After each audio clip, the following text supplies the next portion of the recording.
আসসালামু আলাইকুম রহমতুল্লাহ। যে একটা দরজা রঙের কাজ চলতেছে, এটা কন্যা শোকেস। ভিতরে বাইরে সবগুলো এসপি হচ্ছে, গোলাপি কালার বলে আর কি।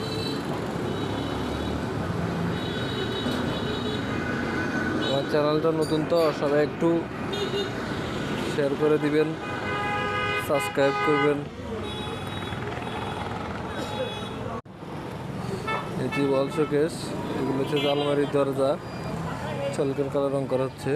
আর এটি হচ্ছে আলমারি। ওকে, সবাই ভালো থাকবেন। আল্লাহ হাফেজ, আসসালামু আলাইকুম।